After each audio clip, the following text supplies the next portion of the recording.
जय जय रघुवीर समर्थ. श्री गणेश, शारदा आणि जगदीश स्वरूप सर्व श्रोत्यांना मीरा इनामदारचा नमस्कार. आदरणीय संध्याताई कोल्हटकर लिखित गीतांजली प्रकाशनद्वारा प्रकाशित समर्थ करुणाष्टके या समर्थ रामदासांच्या करुणाष्टकावरील ग्रंथाच्या अभिवाचनाचा हा 15वा भाग. देहावस्था या 12व्या करुणाष्टकाबद्दल अर्थात निमाले किती शास्त्रीचा शोध घेता हे विवेचन आज आपण ऐकणार आहोत. देहावस्था. निमाले किती शास्त्रीचा शोध घेता, जनी मूर्ख हो कायसा बोलाता. वृथा वाढविती देहाची अनंता, रुदंती करी लागता देह चिंता. देहे चालता सर्व ही सुख आहे, देहे खंगता कोण सन्निध राहे. मिळाली सखी चोरटी वैभवाची, भले जाणती दायकेही भवाची.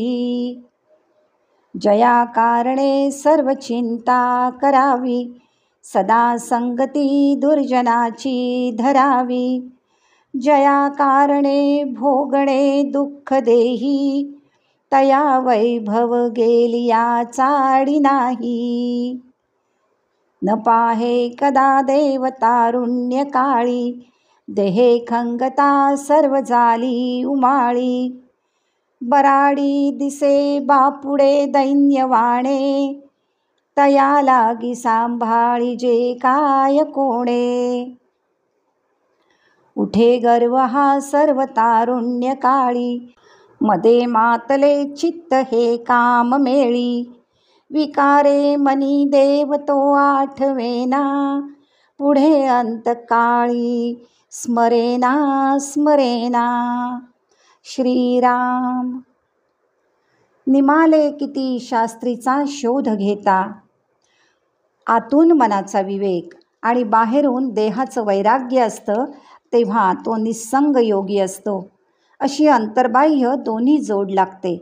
नुसता मनाचा विवेक किंवा नुसतं देहाचं वैराग्य हेकांडी असतं. श्री समर्थांना हेकांडपिसे वैराग्य मान्य नाही. प्रत्येक गोष्टीत समतोल हवा. उदाहरणार्थ, उपवास आहे, आज हे खायला करू नका, माझा उपवास आहे, ते मला खाता येणार नाही, असं म्हणत उपवास केला तर त्याला काय अर्थ आहे? इथे मनाचा आणि शरीराचा दोन्ही गोष्टींचा समन्वय साधला पाहिजे.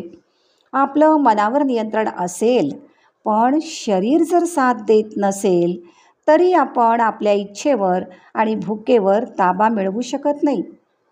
बद्धावस्थेतून बद्ध मुमुक्षू साधक अवस्थेमध्ये जातो तेव्हा या गोष्टी विचारामध्ये घेतल्या पाहिजेत आणि वर्तनामध्ये दिसल्या पाहिजेत.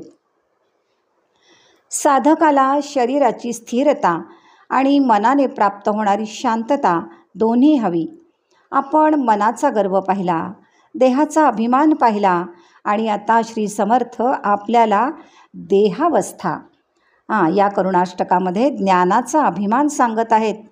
हे या करुणाष्टकातील पहिल्या ओवीतून लक्षात येतं. निमाले किती शास्त्रीचा शोध घेता, जनी मूर्ख हो कायसा बोलाता. संपूर्ण आयुष्य शास्त्राभ्यास करण्यात घालवलं. सर्व वेद उपनिषद शिकलो, शास्त्राभ्यास केला, उत्तम शाब्दिक ज्ञान मिळवलं, पण अशा वेळी फक्त मलाच सर्व कळतं, माझ्यासारखा शहाणा मीच, ही अवस्था निर्माण होण्याची शक्यता असते. हा सत्वगुणी अहंकार असतो. शास्त्राचा आचरणात काहीही उपयोग करता आला नाही तर ते ज्ञान व्यर्थ असतं. तिथून साधक या सात्विक अहंकारामुळे घसरण्याची शक्यता असते. हे जर त्या पुस्तक पांडित्य असणाऱ्याला कळत नसेल, तो जर या अवस्थेत देहाची अहंता वाढवीत असेल तर मूर्ख लोकांना बोल लावण्यात काय अर्थ आहे? म्हणून श्री समर्थ म्हणतात, मूर्ख परवडतो पण पडत मूर्ख नाही. वृथा वाढविती देहाची अहंता, लागता देहचिंता.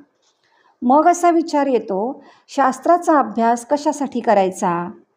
तर अज्ञान जावं, पारमार्थिक तत्त्व कळावीत, त्याची सांगड आपल्या जीवनातील आचार विचारांशी घालता यावी म्हणून शास्त्राभ्यास करायचा असतो. अभ्यासात सातत्य नक्कीच हवं, पण त्याचा उद्देश मनातील विचारात आणि देहाने वर्तनात परिवर्तन व्हावं हा असावा, अन्यथा त्याचा उपयोग नाही. आचरणात येत नसेल तर मग लोकांसांगे ब्रह्मज्ञान असो. कर्मेंद्रिय कर्म करतात, ज्ञानेंद्रियांनी ज्ञान प्राप्त होतं.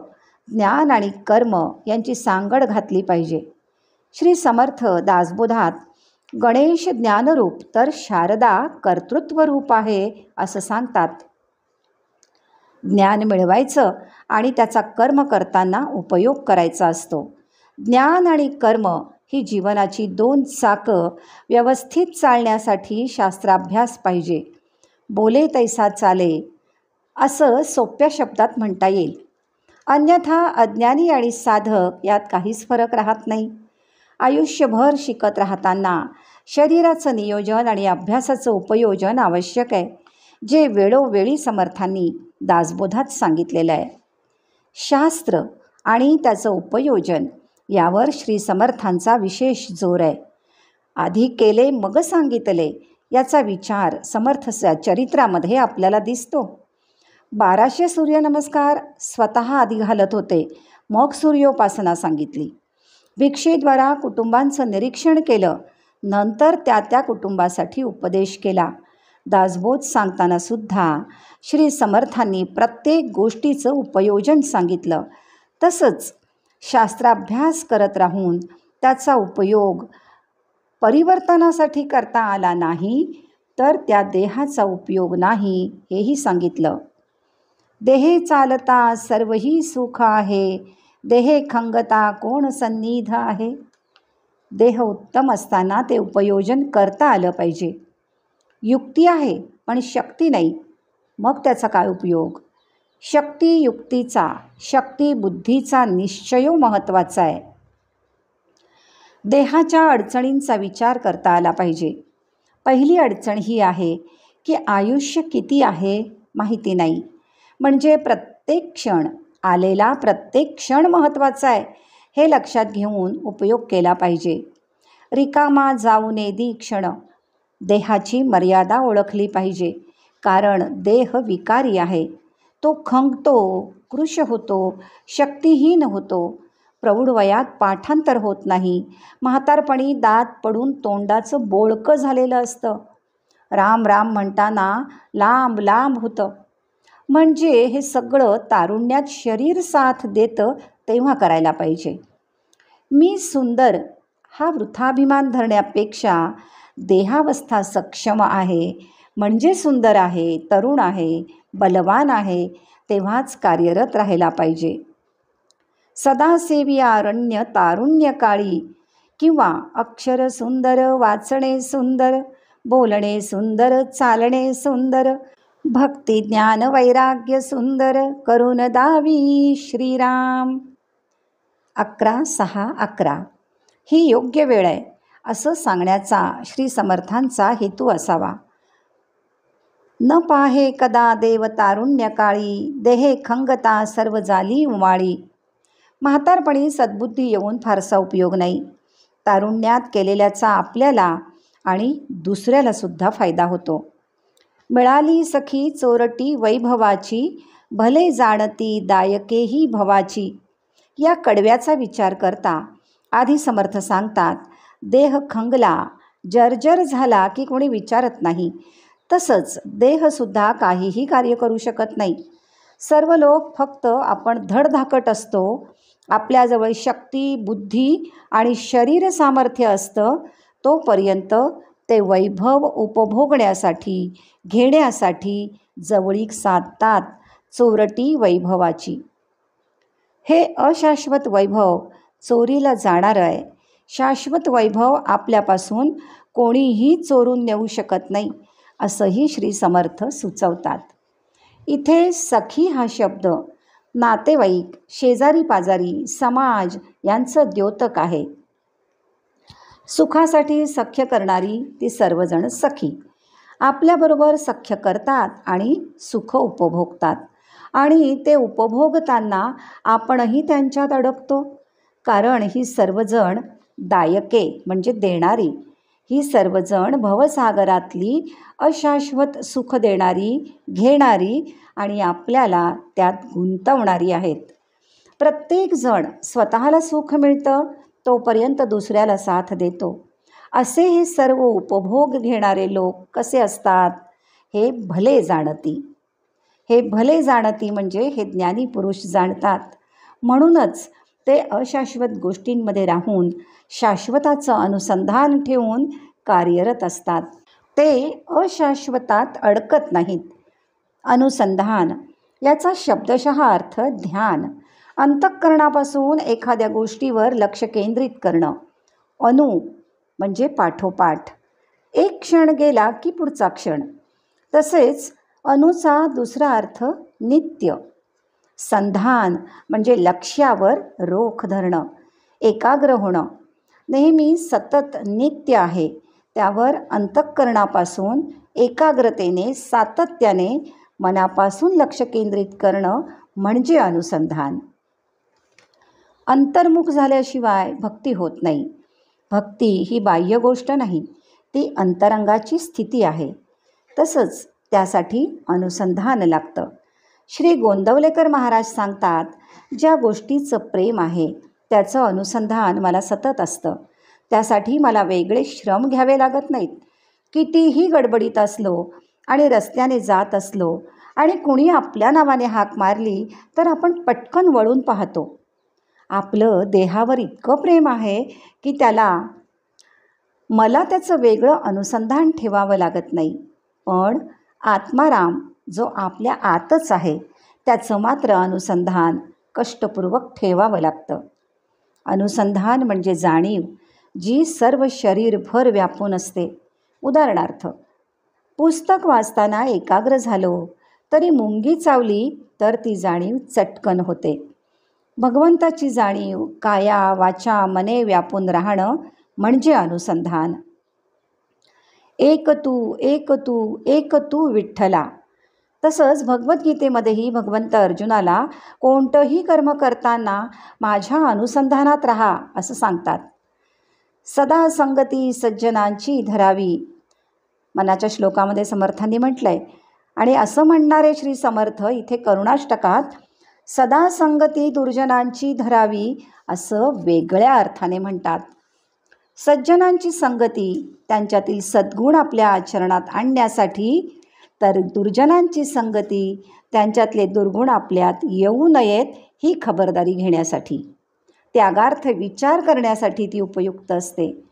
दासबोधात काही गोष्टी आचरणार्थ तर काही त्यागार्थ सांगितलेल्या आहेत. तसंच समर्थांनी केलेला लोकसंग्रह पाहता त्यात धटासी धट उद्धटासी उद्धट उपयोगी पडतो. चोर भांडारी करावा हाही विचार आहे, कारण त्या चोराला चोरवाटा माहिती असतात, त्याचा उपयोग करून घेता येतो. पुढे श्री समर्थ घसरताची सावरावा असंही सांगतात, कारण काही वेळा त्याला पुन्हा मूळ स्वभावाप्रमाणे चोरीची इच्छा होते, तेव्हा त्याला सावरावं. हे व्यवहारात झालं, पण परमार्थात सुद्धा माणूस घसरतो, त्यावेळी त्याला पुन्हा परत आणण्याचं काम सद्गुरू करतात. मला खूप कळू लागलं असं वाटायला लागतं तेव्हा घसरण्याची शक्यता असते. इथे अहंता जाऊन नम्रता अपेक्षित असते. त्यासाठी देहावस्था हे करुणाष्टक आहे. पण सर्वसाधारणपणे उठे गर्व हा सर्व तारुण्यकाळी अशी देहावस्था असते. त्यावेळी मन कामवासनेत गुंतलेलं असतं. अशावेळी भगवंताची आठवण येणं अवघड असतं. शतवर्षे वय नेमिले त्यात बाळपण नेणता गेले, तारुण्य अवघे वेचले विषयांकडे श्रीराम. 11:3:3 आणि पुढे 11:3:4 काय म्हटलं आहे? वृद्धपणी नाना रोग भोगणे लागे कर्मभोग, आता भगवंताचा योग कोणे वेळी श्रीराम. आयुष्यभर साधना केली, नाम घेतलं तर अंतःकळी त्याचं स्मरण होईल, अन्यथा नाही, असं सांगून समर्थ सातत्याने साधना करावी, ज्ञान आणि कर्म यांची सांगड घालावी, पण आपल्या ज्ञानाचा अहंकार करू नये. अशा गोष्टी साधनेत व्यत्यय आणतात, असंच आपल्याला या करुणाष्टकामधून सांगतात. श्रोते हो, अतिशय मार्गदर्शनपर असा समर्थांच्या करुणाष्टकांचा अभ्यास आपण करतो आहोत. आता इथेच विराम घेऊ आणि पुढच्या भागात नवीन विषयासह पुन्हा भेटू. जय जय रघुवीर समर्थ.